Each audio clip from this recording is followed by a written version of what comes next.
धर्म प्रेमी सज्जनों तथा विश्ववासियों,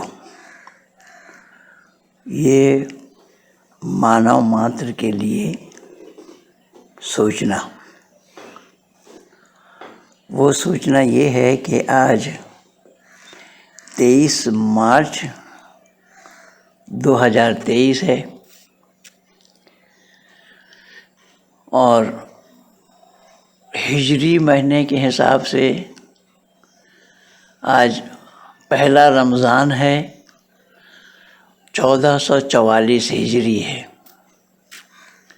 अर्थात 1444 हिजरी की आज रमज़ान का पहला दिन है।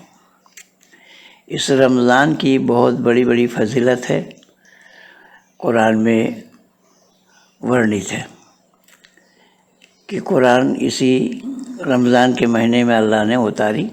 ये सब आधी बातें हैं, लेकिन कल लोकसभा में या संसद में जो मैं देखा, कुछ सांसदों ने ये बताया है कि ये पहला नववर्ष होने के कारण जब संसद बंद है तो रमज़ान के महीने में भी बंद होना चाहिए। तो रमज़ान का महीना पहला नहीं है, पहला महीना रमज़ान का पहली तारीख नहीं है, वर्ष का पहला नहीं है, इसलिए वो नहीं होना चाहिए। पर मेरा बोलने का आशय कुछ और है, मैं कुछ और कहना चाहता हूँ। और वो मैं कहना ये चाहता हूँ कि आज इसी रमज़ान के महीने में अल्लाह ने कुरान नाजिल की। शहरु रमज़ान अल्लज़ी उन्ज़िल फ़ीहिल क़ुरआन हुदल लिन्नास व बय्यिनातिन मिनल हुदा वल फ़ुरक़ान फ़मन शहिद मिनकुमुश शहर फ़ल्यसुमहु वमन का, इस तरीके से अल्लाह ने ये वर्णन किया है। लेकिन अब बात ये है कि कुरान में तरह तरह की बातें हैं। संपूर्ण कुरान को किसी ने आयत 6666 माना है, किसी ने आयत 6236 माना है और किसी ने 6200 कुछ आयतों को माना है। अब ये संपूर्ण आयतें कुरान है या एक वाक्य ही कुरान है जो मैं बोला अभी, शहर रमज़ान अल्लज़ी उन्ज़िल फ़ीहिल क़ुरआन। रमज़ान के महीने में कुरान नाजिल हुई। अब सुनने में आता है या तवारीख़ से ये पता लगता है कि कुरान के नाजिल होने में 11, 12, 13 वर्ष लगे। जब क्योंकि एक नहीं है, सटीक नहीं है, कहीं सटीक नहीं बताया गया है। किसी ने 11 बोला, किसी ने 12 बोला, किसी ने 13 बोला, इसलिए मैंने तीनों को लपेटा। तो जब इतने दिन लगे, फिर ये कहना अल्लाह का कहाँ तक सही है कि शहर रमज़ान अल्लज़ी उन्ज़िल फ़ीहिल क़ुरआन, कि कुरान रमज़ान के महीने में नाजिल किया, ये संभव नहीं हुआ। इस पर सवाल उठ रहा है और ऐसे ही सवालों के घेरे में कुरान है। मैं आज एक और अनोखी चीज़ आप लोगों को बताना चाहता हूँ जो अब तक नहीं बताया गया। हमारे ही शिष्य गणेश दास जी ने एक बड़ा अहम सवाल उठाया आज, और वो सवाल ये है, वो ये कह रहे हैं कि विशेष करके जो ख़ास करके जो हिंदू घराने के लोग ईसाई बन रहे हैं, आर्य समाज के विद्वानों ने, भजनोपदेशकों ने यहाँ तक कहा है कि आर्य समाज न हुई होती तो सुन्नत होती सबकी, अर्थात किनकी? हिंदुओं की सुन्नत हो जाती। या आर्य समाज ने ही हिंदुओं को सुन्नत होने से बचाया। आर्य समाज ने जान जोखिम में डाल करके, बलिदान दे करके, अपना शहादत दे करके इन हिंदुओं को बचाया। लेकिन ये हिंदू इतना नालायक हैं, इतना नासमझ हैं कि आर्य समाजी को आर्य नमाजी कह रहा है। और ये दोगले लोग किस तरीके से दोगलापना का काम कर रहे हैं वो तो आप लोगों ने देखा ही है। इन हिंदुओं को पता होना चाहिए कि आर्य समाज ने हैदराबाद निज़ाम के ख़िलाफ़ आंदोलन चलाया और वो कोई आर्य समाजी पर आपत्ति नहीं थी। मंदिरों में घंटी घड़ियाल पर प्रतिमा लगाने की बात थी। इस पर आर्य समाजी ने जान जोखिम में डाल करके हैदराबाद निज़ाम के ख़िलाफ़ आंदोलन चलाया। सिंध में आंदोलन चलाया। भाई श्यामलाल जी जो कि एक आर्य समाजी थे और हिंदू घराने के लड़के, वो भी हरिजन लड़की को उठा कर ले गया मुसलमान, उसी को बचाने के लिए अपने प्राण को गंवाए। ये हिंदू इतने एहसान फरामोश है कि इसको समझने के लिए तैयार नहीं है, क्योंकि ये अपढ़ है ना, ये पढ़ते नहीं है हिंदू, ये इतिहास को जानते नहीं है।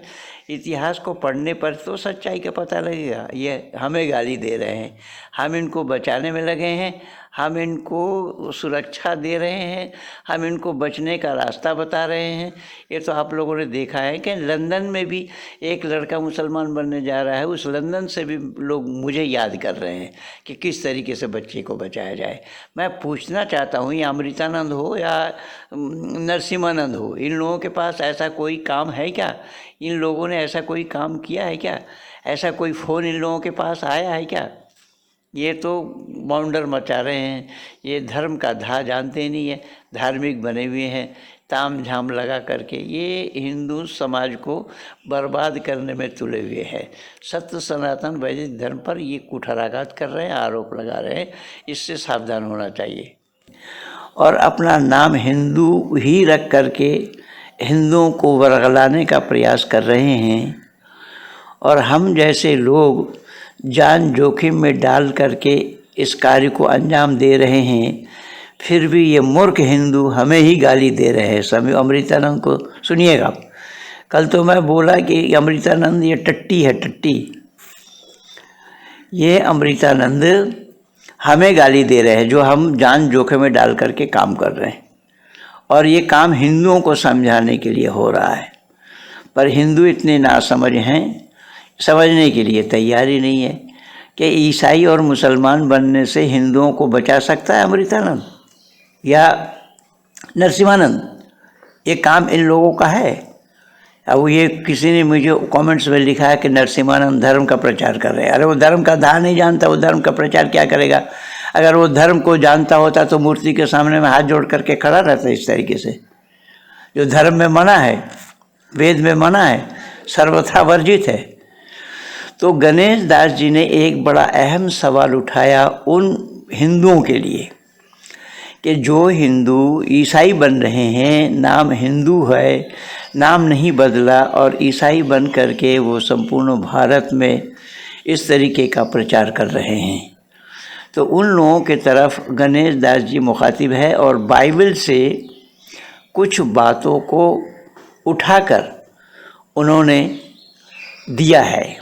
और क्या दिया है कि बाइबल में किस तरीके से व्यभिचार करने वालों को कोड़ा मारने की बात आई है, सज़ा देने की बात आई है।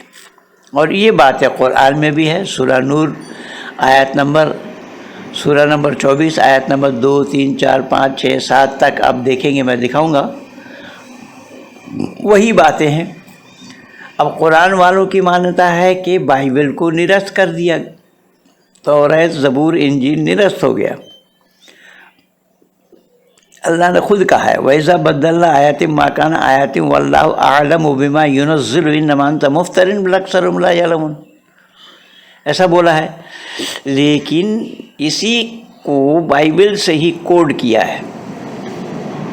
जो बाइबल में पहले बताई गई है, जो बाइबल में यह बोला गया है, उसी का ही 2 कॉपी कुरान है। अब फिर कुरान वालों की मान्यता है कि बाइबल को निरस्त कर दिया गया, जबकि कुरान में अल्लाह ने साफ शब्दों में जिक्र फरमाया। सूरह बकर में यहीं से शुरू हुआ है, अलिफ लाम मीम ज़ालिकल किताबु ला रैब फ़ीह हुदल लिल मुत्तक़ीन अल्लज़ीना युमिनूना बिमा उन्ज़िला इलैका वमा उन्ज़िला मिन क़ब्लिक अल्लज़ीना युमिनूना बिमा उन्ज़िला इलैका वमा उन्ज़िला मिन क़ब्लिक, कि नाजिल की गई ये किताब और नाजिल की गई इससे कबल, इससे पहले। अब इससे पहले किताब की मान्यता की बात जब आप उसको निरस्त कर दिया तो उस किताब को मानना क्यों पड़ेगा? तो ये क्या क्या बोला गया है, मैं आप लोगों को आज वही दिखाना चाह रहा हूँ। और गणेश दास जी ने किस तरीके से उस पॉइंट को उठाया है उसे आप लोग सुनिए और विचार करके देखिए कि जिस रमज़ान को जिस इस्लाम वालों ने इस कुरान को सत्य माना है, वो कुरान किस तरीके से सवालों के घेरे में आया है।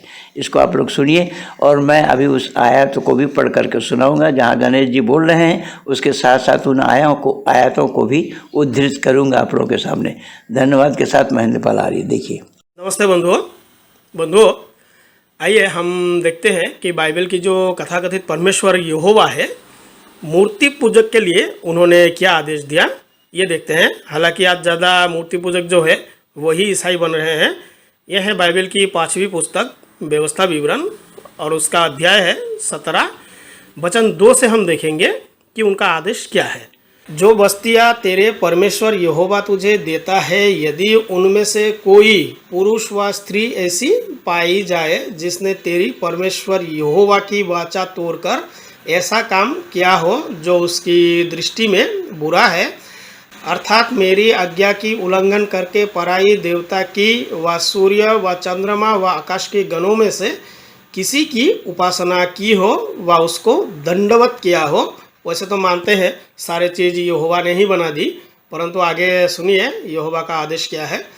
और वो बात तुझे बतलाई जाए और तेरे सुनने में आए, तब भली भांति पूछताछ करना। और यदि बात सच ठहरे कि इज़राइल में ऐसा घृणित कर्म किया गया है, तो जिस पुरुष व स्त्री ने ऐसा बुरा काम किया हो, उस पुरुष व स्त्री को बाहर अपने फाटक पर ले जाना और उसको पत्थरवा करना कि वो मर जाए। तो बाहर फाटक में ले जाने की आदेश दिया और ऐसे पत्थर मारना कि वो मर जाए। पत्थर मार मार के उसको मार डालो, क्योंकि सृष्टि में जितनी भी चीज़ें वो तो यहोवा परमेश्वर ने बनाया, ये खुद मानते हैं। तो जो परमेश्वर की बनाई हुई चीज़ों को कोई दंडवत करे तो उसको मारने का आदेश क्यों है? इसीलिए व्यक्ति विशेष के द्वारा किसी इंसान ने जो किताब लिखा हो उसमें गलतियां बहुत हो सकती है। उसमें 1% भी सही या अच्छी बातों का होना ये संभव नहीं है। जो प्राणदंड के योग्य ठहरे वो एक ही की सखी से ना मार डाला जाए, किंतु 2 व 3 मनुष्य की सखी से मार डाला जाए। अगर एक मनुष्य एक इंसान गवाही देता हो तो उसको नहीं मारना चाहिए, परंतु 2 व 3 इंसान अगर गवाही देता हो कि हाँ मैंने भी देखा है, उसने ऐसा किया है, तो उसको मार डालो। तो ये यहोवा का आदेश है। भाई जिन चीज़ों को यहोवा परमेश्वर ने ही बनाया आप लोग मानते हैं, तो उसको अगर कोई दंडवत कर भी ले तो उसको मारने का आदेश क्यों है? तो इससे हमें क्या पता चला कि यहोवा परमेश्वर इस सृष्टि का बनाने वाला बिल्कुल नहीं है। आइए 7 वचन देखते हैं। उसको मार डालने के लिए सबसे पहले सखियों के हाथ और उनके बाद और सब लोगों के हाथ उस पर उठे। इसी रीति से अपनी बुराई को अपने मध्य से दूर करना। तो ये परमेश्वर यहोवा का आदेश है कि सबसे पहले जिसने गवाही दी हो उसके हाथ उठे, उसके बाद और सब लोगों के हाथ उठे और उसको पत्थर मार मार के मार डालो। भाई किसी सूर्य चंद्रमा उसकी अगर किसी ने दंडवत कर ही ली हो तो उसको मारने का आदेश जिस किताब में हो, तो हमें इससे क्या पता चलता है कि यहोवा बनाने वाला है ही नहीं। क्योंकि अगर वो बनाने वाले होते तो ये कहते मेरे सृष्टि में जितने भी चीज़ें हैं जो तुम्हें प्रकाश देता हो, जो जड़ पदार्थ चीज़ें हैं, जितनी अच्छी अच्छी चीज़ें हैं उनको नुकसान मत करो, और मेरे सूर्य जो मेरे चंद्रमा है जिनको मैंने बनाया उन सबको तुम लोग दंडवत करो। तो इसी से हमें क्या पता चला कि यहोवा इस सृष्टि का बनाने वाला है ही नहीं। तो बंधुओं ऐसी बातें हमारे सनातन संस्कृति में बिल्कुल नहीं है। हमारे यहाँ तो कहा गया कि सूर्य चंद्रमा सौधाता यथा पूर्वम कल्पयत, कि ये सृष्टि आज भी है, आगे भी था और इसकी आगे भी ये रहेगा। तो इसी तरह से इंसान द्वारा लिखित जो भी किताब है उसमें ऐसा बिल्कुल आ सकता है, क्योंकि ये सही ज्ञान नहीं है। क्योंकि ये सब जितने भी ग्रंथ है वो ज्ञान से कोसों दूर है, ज्ञान के नज़दीक भी नहीं आ सकते ये। आइए तो हम 3 नंबर वचन को एक बार और देखते हैं। अर्थात मेरी आज्ञा का उल्लंघन करके पराई देवता कि सूर्य व चंद्रमा व आकाश की गणों में से किसी की उपासना की हो या दंडवत की हो, स्पष्ट तरीके से लिखा हुआ है। ये वचन आप लोग खुद देख लीजिए। तो जिस तरह का आदेश यहोवा परमेश्वर जो जलन रखने वाले परमेश्वर है, और हम लोगों ने ये भी देखे थे कि उसने गधे की भी सवारी की थी, तो इसी तरह से बंधुओं अगर किसी को भी हम परमेश्वर मान लें, जितने भी हमारे ईसाई भाई है वो सुन ले ज़रा मेरी बातों को। अगर किसी को भी परमेश्वर मान लोगे, विचार नहीं करोगे कि उसका परमेश्वर होना सही है या नहीं, तो ऐसे ही बातों को तुम्हें झेलना होगा। इसीलिए मैं कहता हूँ भारतवासी होने के नाते भारतीय संस्कृति को अच्छी तरह से देखना ये हमारा धर्म है, और इन वचनों को छोड़ना ये मानवता है। धन्यवाद। बंधुओं, ये आप लोगों ने देखा है कि गणेश जी ने किस तरीके से अपने टीस को, यानी टीस उनके अंदर में ये है कि हिंदुओं को किस तरीके से ईसाई बनाया जा रहा है, और वो नाम हिंदुआनी ही रखता है, उसका नाम चेंज नहीं होता। लेकिन हिंदुओं को इस बात की चिंता नहीं है बंधु, कोई हिंदू, ये अमृतानंद हो या नरसिम्हानंद हो, इस पर किसी ने कभी कोई चर्चा की नहीं। करेंगे कहाँ से? अभी देखिए, मैं ये तो बोल रहा हूँ कि ये लोग जानते नहीं हैं सच्चाई को। जिस ये मर्यादा पुरुषोत्तम राम को ये लोग ईश्वर मान रहे हैं, और ईश्वर सुख दुख से रहित होता है, दुख ईश्वर को छू नहीं सकता। और सीता को उठा लेने के बाद रावण जब उठा के ले गया, राम दुखी हुए, जटा जूटों से पूछ रहे, पेड़ पौधे से पूछ रहे, लता वृक्षों से पूछ रहे, इस तरीके से। तो ये जो बातें आप देख रहे हैं, ये बातें, इस बात की चिंता केवल आर्य जनों को है। आर्य जन ही इस बात को जानते हैं, पढ़ते हैं, स्वाध्याय करते हैं, पता लगाते हैं और सामने प्रस्तुत करते हैं। तो ये मूर्ख लोगों को कैसा पता लगेगा कि हो क्या रहा है? मूर्खों को ये पता नहीं है कि जिस राम को ईश्वर मान रहे हैं वो राम दुखी है, और परमात्मा को दुख छू नहीं सकता है। इतने सब समझाने के बावजूद भी अगर ये सच को न माने, तो ऐसे हठ और दुराग्रहियों को क्या कहा जाए? तो मैं आज आप लोगों को और दिखा रहा हूँ, गणेश दास जी ने जो बाइबल से हवाला दिया है, बाइबल से जो प्रमाण दिया है, वही प्रमाण आप कुरान से ही मैं उठा के दे रहा हूँ। कुरान में इन्हीं बातों को कहा गया है। सूरह नंबर 24 आयत नंबर 2 में अल्लाह ने जिक्र फरमाया है कि अज़्ज़ानियत वज़्ज़ानी फजलिदू कुल्ल वाहिदिम मिनहुमा मिआ जल्दातु वला ताखुज़ुकुम फ़ीहिमा व अफ़्तू फ़ी दीनिल्लाह बिमा राफ़तुम फ़ी दीनिल्लाह इन कुंतुम तुमिनून बिल्लाहि वल यौमिल आखिर व यशहदु अज़ाबहुमा ताइफ़ा मिनल मुत्तक़ीन। ये व्यभिचारिणी तथा व्यभिचारी दोनों में से प्रत्येक को 100 कोड़े मार, और तुम्हें उन दोनों पर कोई तरस न आए अल्लाह के धर्म के विषय में, यदि तुम अल्लाह तथा अंतिम दिन पर ईमान विश्वास रखते हो। तो चाहिए उनके दंड के लिए समय उपस्थित रहे ईमान वालों का ये गिरोह, यानी जब उसको दंड दिया जाए, जब उसको मारा जाए, तो वहाँ पर ईमान वालों के गिरोह भी उनके सामने खड़ा रहे। किनको मारा जाए? जो व्यभिचार करने वाले स्त्री और पुरुष है, जो व्यभिचार किया है, उन व्यभिचारियों की ये सज़ा है। जो बाइबल में बोला गया है वही कुरान में बोला गया है। और फिर कुरान वाले कह रहे हैं कि पहली किताब को मनसूख कर दी गई। पहली किताब को मनसूख कर भले दी गई हो, लेकिन उस किताब की चर्चा तो यहाँ कुरान में भी आ रही है, तो उस किताब को भी मानना ज़रूरी है। इसीलिए आज पहले रमज़ान के दिन में मैं ये प्रमाण आप लोगों के सामने प्रस्तुत कर रहा हूँ कि जो बातें बाइबल में है वही बातें कुरान में है, अर्थात बाइबल का ट्रू कॉपी किया है कुरान ने। और अगले आयत में, आयत नंबर 3 में क्या बोला है देखिए, क्या अज़्ज़ानी लायन केहू इल्ला ज़ानिया औ मुशरिका वज़्ज़ानिया लायन केहुहा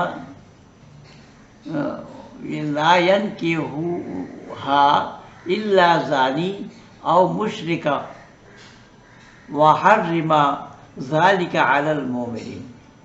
व्यभिचारी नहीं विवाह करता है, परंतु व्यभिचारिणी अथवा मिश्रणवादी से और व्यभिचारिणी नहीं विवाह करते, परंतु व्यभिचारी अथवा मिश्रणवादी से और उसे हराम अवैध कर दिया गया। और ईमान वालों पर, यानी ईमान वालों पर ऐसे महिलाओं के लिए हराम कर दिया गया है। अब बताइए, दुनिया वाले ज़रा बताए, इस बात की चिंता अल्लाह को क्यों लगी?